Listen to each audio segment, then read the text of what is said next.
जय Hind. Last class 9th chapter जो था वो समाप्त हो गया। आज से हम लोग को नया चैप्टर शुरू करना है और ये चैप्टर है सूक्ष्म जीवों से संबंधित। हम लोग 11th क्लास में डाइवर्सिटी में वहाँ पर देखे थे कई प्रकार के सूक्ष्म जीव जो हैं वो हमारे दैनिक जीवन में कई प्रकार से क्या करते हैं, उपयोगी होते हैं, कई प्रकार से उनसे हमको लाभ पहुँचता है। अधिकांशतः लोगों का ये मानना है कि सूक्ष्मजीव जो होते हैं वो हमारे लिए हानिकारक हो। जैसे अभी हम लोग बीमारी पढ़े या यहाँ पर कई प्रकार के जो चैप्टर 9th में देखे तो वहाँ पर जो सूक्ष्म जीव थे वो हमारे फसलों को नुकसान पहुँचा रहे थे। तो इससे क्या होता है, लोगों को लगता है कि जो सूक्ष्म जीव जो होते हैं वो हमारे लिए हानिकारक होते हैं, लेकिन ऐसी बात नहीं है। सूक्ष्म जीव जो होते हैं अगर हमारे लिए हानिकारक है तो उनसे हमको कई प्रकार के क्या होता है, लाभ पहुँचता है। तो ये सूक्ष्म जीव हमारे जीवन में किस प्रकार से उपयोगी होते हैं, किस प्रकार से लाभदायक होते हैं, उन्हीं के बारे में इस चैप्टर में हम लोग को पढ़ना है। और इस चैप्टर का नाम है मानव कल्याण में सूक्ष्मजीव, माइक्रोब्स इन ह्यूमन वेलफेयर। तो यहाँ पर लिख सकते हैं मानव कल्याण में सूक्ष्म जीव। तो इस चैप्टर में हम लोग मेनली सूक्ष्म जीवों से होने वाले जो लाभ है, फायदा है, उसको देखेंगे कि सूक्ष्म जीव हमको किस प्रकार से फायदा पहुंचाते हैं। तो सबसे पहले देखते हैं कि सूक्ष्म जीव क्या क्या कर सकते हैं। जनरली बात है, सूक्ष्म जीव जो होते हैं वो हमारे घरेलू उत्पादों के निर्माण में सहायता करते हैं। कई प्रकार के जो डोमेस्टिक प्रोडक्ट होता है, जैसे दूध से दही बनाना है, पनीर बनाना है, ठीक है, इन सभी का जो निर्माण होता है वो किसके सहायता से किया जाता है, सूक्ष्म जीवों के सहायता से किया जाता है। अगर हम औद्योगिक उत्पादों में देखें तो जो अल्कोहल, शराब का जो निर्माण होता है, ठीक है ना, वो भी किसके सहायता से किया जाता है, सूक्ष्म जीव के सहायता से किया जाता है। कई प्रकार के जो एंटीबायोटिक होते हैं मेडिकल क्षेत्र में, उन एंटीबायोटिक का निर्माण जो किया जाता है वो किसके सहायता से किया जाता है, सूक्ष्म जीवों के सहायता से किया जाता है। सूक्ष्म जीव जो होते हैं वो सिर्फ हमारे लिए भोजन और एंटीबायोटिक यही सब के निर्माण में सहायता नहीं करते हैं, वो हमारे पर्यावरण को भी क्या करते हैं, दूषित होने से बचाते हैं, उनको शुद्ध रखने में सहायता करते हैं। जैसे अगर बात करें तो घर से निकलने वाले जो वाहित मल जल होते हैं, जो घरेलू कचरा होता है, वाहित मल जल का मतलब नालियों से निकलने वाला सीवेज जो होता है, उसमें जो गंदगी होता है, उस गंदगी को साफ करने का जो काम करते हैं वो भी कौन करता है, आपके सूक्ष्म जीव करते हैं। साथ ही साथ बायोगैस के निर्माण में सूक्ष्म जीव सहायता करते हैं। इसके बाद हम आपको कह सकते हैं कि सूक्ष्म जीव जो है वो आसपास जो अपशिष्ट मौजूद होता है उस अपशिष्टों के, कचरा के अपघटन में सहायता करते हैं, और साथ ही साथ मृदा में जो पोषक तत्व होता है उसकी मात्रा को क्या करते हैं, बढ़ाता है। तो इनमें से कुछ चीज़ों के बारे में हम लोग 11th क्लास में पढ़ चुके हैं। मिनरल न्यूट्रिशन में हम आपको नाइट्रोजन फिक्सेशन भी बताए थे, नाइट्रोजन स्थिरीकरण, कि कैसे सूक्ष्म जीव जो है वो नाइट्रोजन स्थिरीकरण द्वारा मृदा के उर्वरक क्षमता को बढ़ाता है। तो यहाँ पर उन्हीं से थोड़ा सा और आगे चलना है और आगे देखना। तो देखते हैं सूक्ष्म जीव जो होते हैं वो हमारे जीवन में किस प्रकार से लाभकारी होते हैं। तो थोड़ा सा ये चैप्टर छोटा है और इसमें कहीं कहीं पर समझना भी है और कहीं कहीं पर आपको नोट भी करना है। तो इसके बाद वाला जो चैप्टर हम लोग शुरू करेंगे उसमें ज़्यादा दिमाग लगाना है, समझना है, ठीक है। तो इस चैप्टर पर आपको लिखना है, छोटा चैप्टर है, 2-3-4 लेक्चर में खत्म हो जाएगा। देखिए, तो मानव कल्याण में सूक्ष्म जीव क्या होता है, तो लिख सकते हैं सूक्ष्म जीव हमारे जीवन में महत्वपूर्ण भूमिका निभाते हैं। इसे लिख सकते हैं सूक्ष्म जीवों के सहायता से विभिन्न प्रकार के घरेलू उत्पाद जैसे दही, पनीर, ब्रेड, पाव रोटी, केक आदि का क्या किया जाता है, निर्माण किया जाता है। किया जाता है। सूक्ष्म जीव जो होते हैं उनसे हम लोग दही बनाते हैं, जिनका सब कॉमन होता है।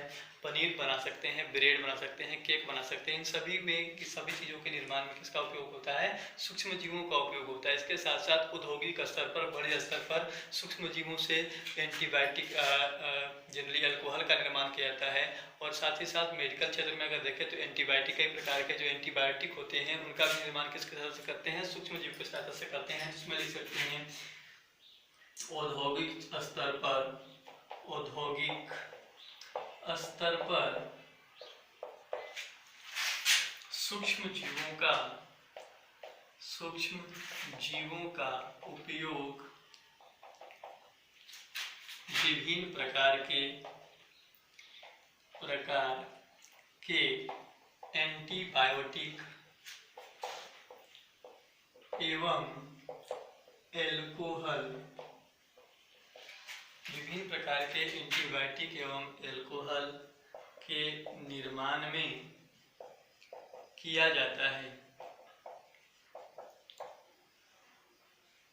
विभिन्न प्रकार के एंटीबायोटिक एवं एल्कोहल के निर्माण में किया जाता है। तो ये कह रहा है कौन से स्तर पर? औद्योगिक स्तर पर किया जाता है। इसके बाद हम आपको बताएं कि सूक्ष्म जीव जो होते हैं वो हमारे घरों से निकलने वाले जो सीवेज होता है, फैक्ट्री से निकलने वाला जो सीवेज होता है, सीवेज का मतलब नाली से निकलने वाला जो कचरा है, उस कचरा में जो गंदगी होता है उसको पचा करके उसको अपघटन द्वारा उसको साफ करने का जो काम करेगा वो भी कौन करते हैं? सूक्ष्म जीव करते हैं। तो नेक्स्ट पॉइंट लिख सकते हैं सूक्ष्म जीव, उसको जो सीवेज होता है उसको बोलते हैं वाहित मलजल उपचार एवं बायोगैस के निर्माण में सहायता करते हैं।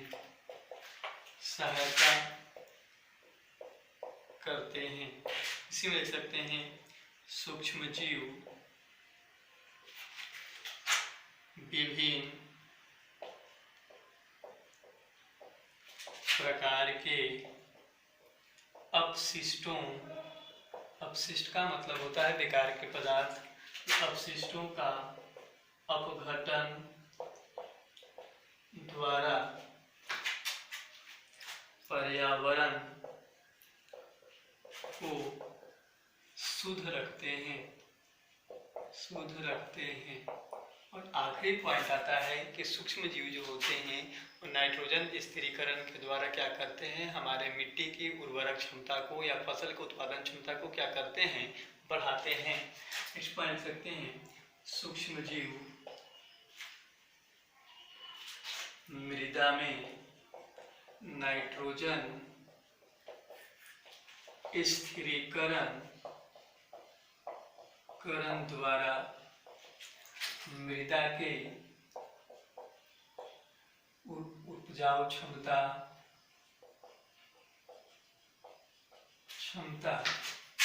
में वृद्धि करते हैं। ये है सूक्ष्म जीवों से होने वाले लाभ। ये हम एक पैराग्राफ के रूप में लिखे हैं, तो समझिए छोटा सा एक हिंट जैसा दिया हुआ है। बारी बारी इन्हीं सब के बारे में पढ़ना है हम लोग को। तो सूक्ष्म जीव का पहला हम लोग को पढ़ना है घरेलू उत्पाद के निर्माण में सूक्ष्म जीव, ये पहला हेडिंग आएगा। तो घरेलू उत्पाद में क्या? दही के निर्माण में, पनीर के निर्माण में, इडली डोसा ये सब जो होता है, केक ब्रेड हो गया, पाव रोटी हो गया, इनके निर्माण में सूक्ष्म जीव किस प्रकार से सहायता करते हैं। फिर हम लोग औद्योगिक स्तर पर देखेंगे कि सूक्ष्म जीव जो होता है वो अल्कोहल के निर्माण में किस प्रकार से सहायता करता है, कैसे सूक्ष्म जीवों के उपयोग द्वारा हम लोग विभिन्न प्रकार के एंटीबायोटिक या दवाओं का निर्माण कर सकते हैं। फिर इसके बाद हम लोग देखेंगे वाहित मलजल के उपचार में सूक्ष्म जीव का कैसे उपयोग किया जाता है। फिर देखेंगे बायोगैस का निर्माण कैसे किया जाता है और कैसे विभिन्न प्रकार के रोगों को नियंत्रित करने के लिए भी हम लोग इसका प्रयोग कर सकते हैं, सूक्ष्म जीवों का प्रयोग कर सकते हैं। तो पहले आप इसको क्या करिए, नोट कर लीजिए, उसके बाद आगे बढ़ते हैं।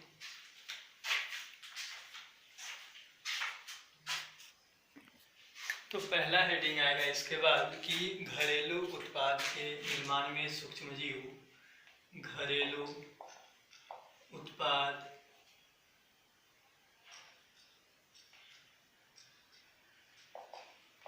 के निर्माण में सूक्ष्म जीव।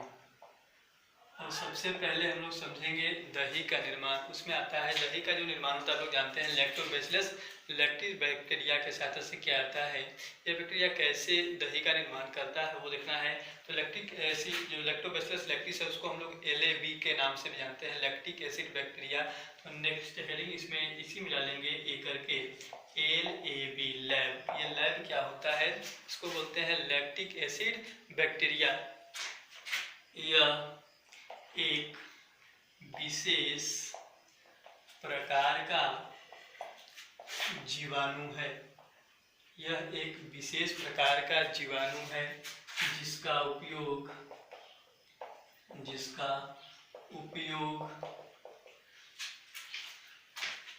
दही के दूध से दही के निर्माण में किया जाता है। दूध से दही के निर्माण किया जा रहा है कि लैब जो होता है, लैब का पूरा नाम है लैक्टिक एसिड बैक्टीरिया। इसी को हम लोग लैक्टोबैसिलस भी कह सकते हैं। तो ये लैक्टिक एसिड बैक्टीरिया जो है यह एक विशेष प्रकार का जीवाणु है, बैक्टीरिया है जिसका उपयोग दूध से दही के निर्माण में किया जाता है। नेक्स्ट पॉइंट लिख सकते हैं लैब का उपयोग आता है कि लैब का उपयोग क्या है। नेक्स्ट पॉइंट लिख सकते हैं यह बैक्टीरिया क्या करता है, बैक्टीरिया दूध में उपस्थित प्रोटीन का पाचन कर उसे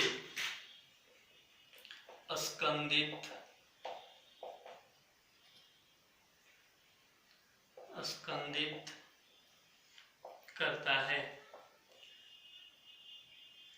ये बैक्टीरिया क्या करता है, जो दूध होता है, दूध में जो प्रोटीन होता है उसको पचा देता है। जैसे जैसे दूध का मिल्क प्रोटीन, जो दूध का प्रोटीन उसका पाचन होगा, वैसे वैसे दूध जो है वो फटना शुरू होगा और दही के रूप में वो क्या हो जाता है, परिवर्तित हो जाता है। साथ ही साथ उसमें खटास के लिए एसिड का निर्माण होता है।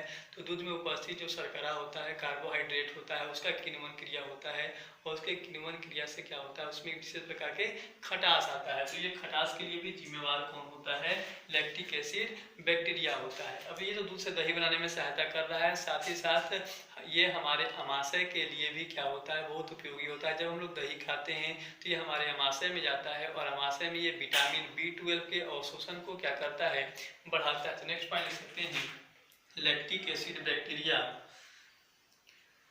LAB लैक्टिक एसिड बैक्टीरिया आमाशय में विटामिन B12 के अवशोषण, विटामिन B12 के अवशोषण में क्या करता है, सहायता करता है। विटामिन B12 के अवशोषण में सहायता करता है। इसके साथ साथ लैब का काम क्या है, तो लैब जो है वो भोजन के साथ इंटर करने वाले जो सूक्ष्म जीव जो होते हैं, बीमारी कारक जो होते हैं, उन सूक्ष्म जीवों को नष्ट करने का भी जो काम करेगा वो कौन करेगा, लैब करेगा। नेक्स्ट पॉइंट लिख सकते हैं लैक्टिक एसिड बैक्टीरिया भोजन के साथ प्रवेश करने वाले सूक्ष्म जीवों के वृद्धि को क्या करता है, रोकता है। सूक्ष्म जीवों के वृद्धि को रोकता है। सूक्ष्म जीवों के वृद्धि को सबसे पहले घरेलू उत्पाद में क्या है, लैब है, लैक्टिक एसिड बैक्टीरिया लैक्टोबैसिलस। इसका काम क्या है, ये विशेष प्रकार का बैक्टीरिया है जो दूध को किसमें बदलता है, दही में बदलता है। ये दूध से दही को कैसे बनाता है, तो ये दूध में उपस्थित जो प्रोटीन होता है उसका पाचन करता है, जिससे जो दूध है वो क्या हो जाता है, फट जाता है और उसके बाद वो स्कंदित होकर के दही का निर्माण करता है। इसके बावजूद भी लैब का कई काम है। लैब जो होता है, ये NCERT का लाइन है, लैब जो होता है वो आपके आमाशय में क्या करता है, विटामिन B12 जो है उसके अवशोषण को क्या करता है, बढ़ा देता है और साथ ही साथ जो भोजन के साथ इंटर करने वाले जो सूक्ष्म जीव होते हैं उनके वृद्धि को ये क्या करता है, तो रोकता है। तो इसको नोट करिए। इसके बाद देखते हैं पनीर निर्माण।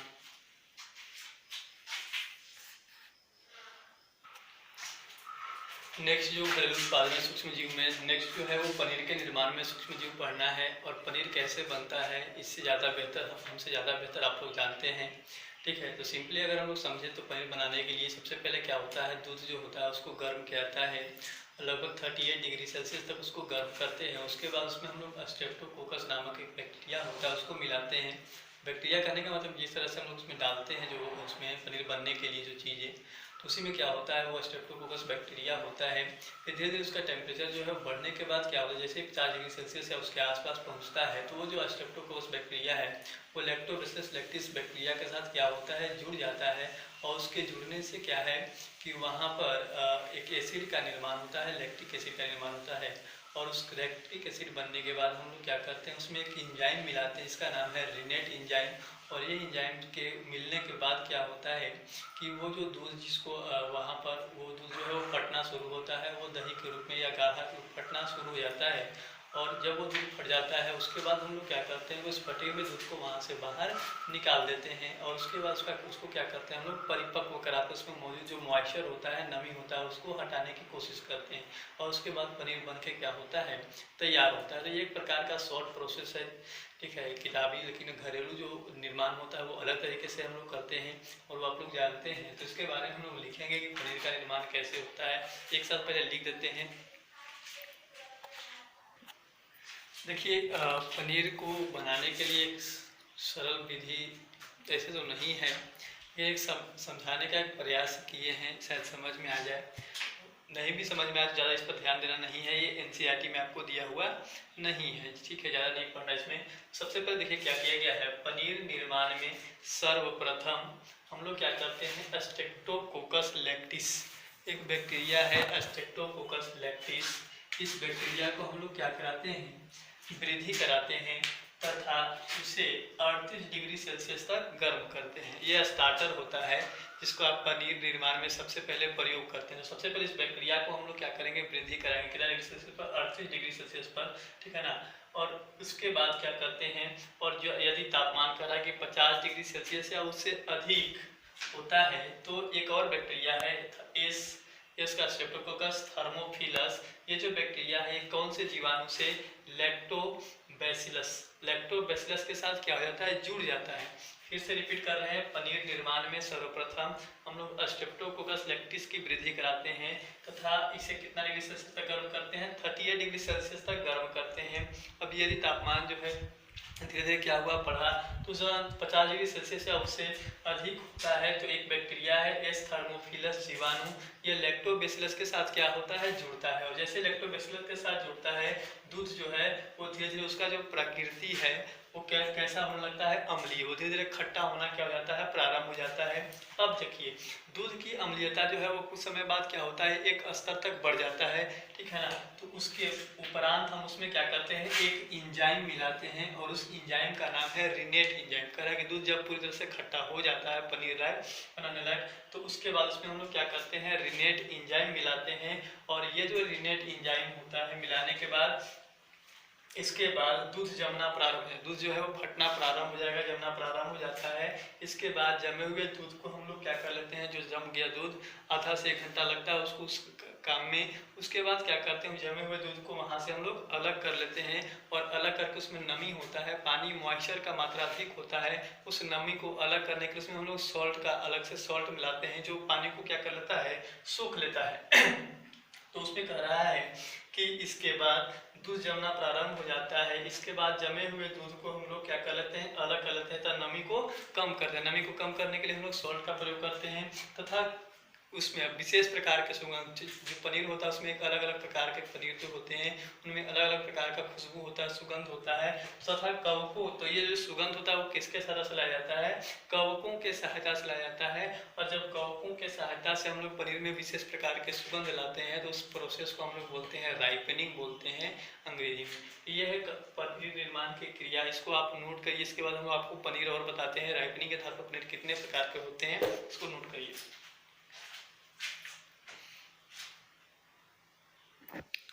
देखिए पनीर का जो वैरायटी है वो लगभग 400 के आसपास होता है, लेकिन हम लोग यहाँ पर 3 वैरायटी पढ़ेंगे।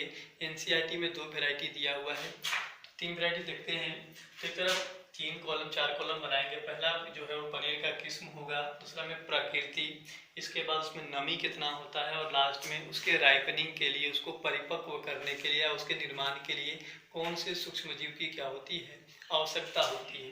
देखिए पनीर में 3 टाइप है। पहला जो है वो कॉम्बर्ट है। कॉम्बर्ट पनीर जो होता है ये सॉफ्ट नेचर का होता है, ठीक है। ये बाहरी से भी मुलायम होता है, अंदर से भी काफ़ी मुलायम होता है, और ऐसा इसलिए है क्योंकि इस पनीर में जो नमी होता है वो कितना होता है, 50% से अधिक होता है, 50% से अधिक नमी होता है। अब इसके निर्माण में हम लोग कौन से सूक्ष्म जीव का प्रयोग करते हैं, तो वो है पेनिसिलियम कॉम्बर्टी। ये जो पेनिसिलियम कॉम्बर्टी होता है उसका प्रयोग हम लोग किसके निर्माण में, कॉम्बर्ट या जो सॉफ्ट पनीर होता है उसके निर्माण में करते हैं, उसके राइपनिंग में करते हैं। राइपनिंग क्या होता है वो आगे हम आपको लिखवा देंगे, ठीक है। इसके बाद आता है रेक्यू फूड, ये एनसीईआरटी में दिया हुआ है। रेक्यू फूड जो पनीर होता है वो सेमी सॉफ्ट होता है, ना तो पूरी तरह से हार्ड होता है और ना ही पूरी तरह से मुलायम होता है, और ऐसा इसलिए क्योंकि इसमें जो नमी होता है वो 45% से क्या होता है, अधिक होता है।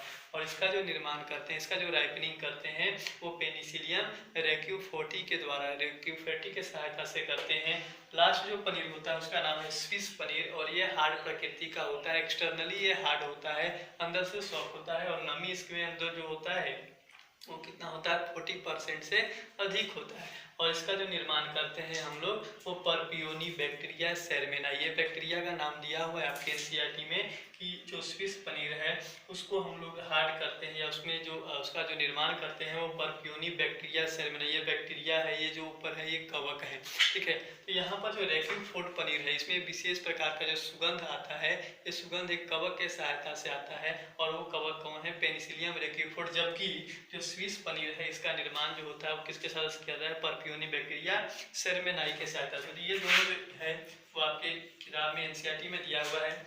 अब इसको आप क्या करिए, ऐसे ही नोट कर लीजिए, और जो एनसीईआरटी वाला चीज़ है उसको हम लिखवा देते हैं।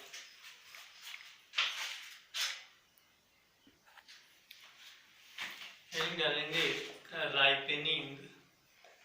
राइपनिंग क्या होता है, तो पनीर बनने के बाद उसको हम लोग क्या करते हैं, परिपक्व करते हैं, उसमें उपस्थित नमी जो होता है उसको कम करते हैं, ठीक है। तो पनीर को परिपक्व करने और कवक के सहायता से उसमें विशेष प्रकार के सुगंध लाने की जो क्रिया होती है उसको हम लोग क्या बोलते हैं, राइपनिंग कहते हैं। तो लिख सकते हैं पनीर को परिपक्व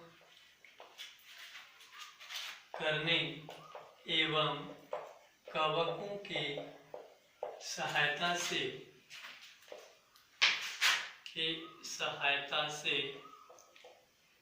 उसमें विशेष प्रकार के स्वाद एवं सुगंध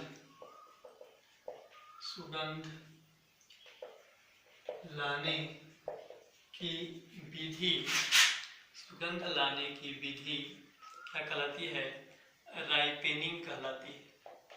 सुगंध लाने की विधि को हम लोग क्या कहेंगे, राइपनिंग कहेंगे। इसके बाद 2 टाइप के पनीर होता है।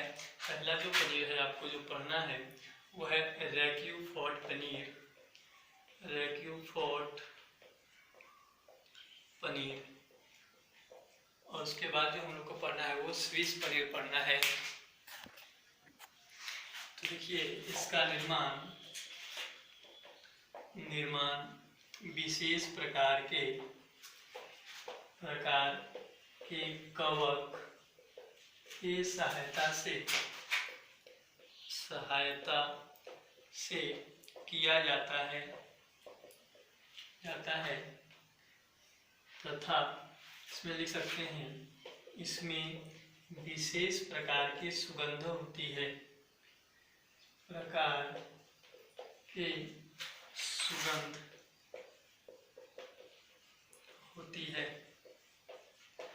और विशेष प्रकार के सुगंध लाने की प्रोसेस को हम लोग क्या बोल रहे हैं, राइपनिंग बोल रहे हैं। और उसके बाद नेक्स्ट जो आएगा वो आएगा स्विस पनीर। लिख लीजिए, यहाँ पर नहीं लिखा पाएगा तो इसको पहले नोट करिए और उसके बाद स्विस पनीर लिखते हैं।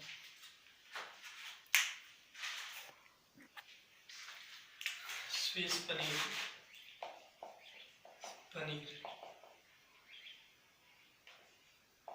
इसमें लिख सकते हैं स्विस पनीर का निर्माण विशेष प्रकार के बैक्टीरिया अभी बताए थे, विशेष प्रकार के बैक्टीरिया परपियोनी बैक्टीरिया सेलमेनाई, एनसीईआरटी में दिया हुआ है, नाम सही कर लीजिएगा। परपियोनी बैक्टीरिया सेलमेनाई के सहायता से किया जाता है। इसमें लिख सकते हैं यह बैक्टीरिया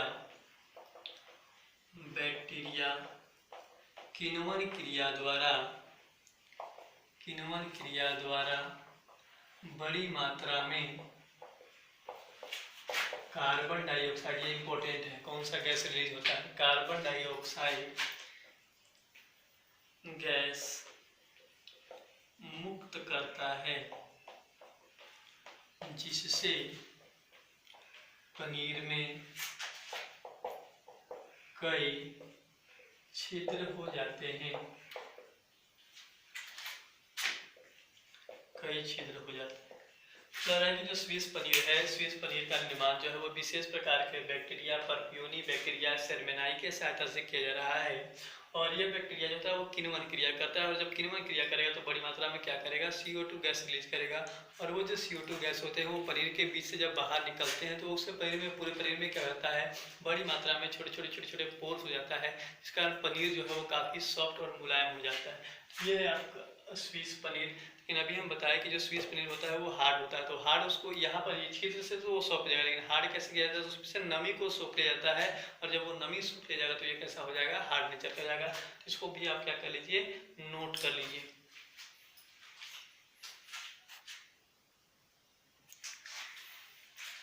अभी तक जो हम लोग पढ़ रहे थे वो पनीर के निर्माण में पढ़ रहे थे, पनीर का निर्माण कैसे होता है। ऊपर में हम आपको बताया कि पनीर का निर्माण कैसे करते हैं, साथ ही साथ जो राइपनिंग होता है, पनीर कितने प्रकार के होते हैं। तो एनसीईआरटी में 2 ही दिया हुआ है, जो कॉलम में बना करके दिए हैं, बताए हैं आपको। तो उस कॉलम तक अगर आपको मन हुआ तो उस कॉलम तक पढ़िएगा, नहीं मन हुआ तो छोड़ दीजिएगा। उसके नीचे जो हम राइपनिंग से लिखवाए हैं वो आपको जरूर पढ़ना है। राइपनिंग के बाद जो स्विस पनीर लिखवाए हैं, रैकफोर्ड पनीर लिखवाए हैं, वो इम्पोर्टेंट है, ठीक है। उसको नोट करते जाना है, पढ़ते जाना है। इसके बाद हम लोग को पढ़ना है इडली एवं डोसा। इडली डोसा जो होता है उसके निर्माण में सूक्ष्मजीव किस प्रकार से सहायता करते हैं, उसके बारे में हम लोग अगले क्लास में पढ़ेंगे। तब तक के लिए धन्यवाद।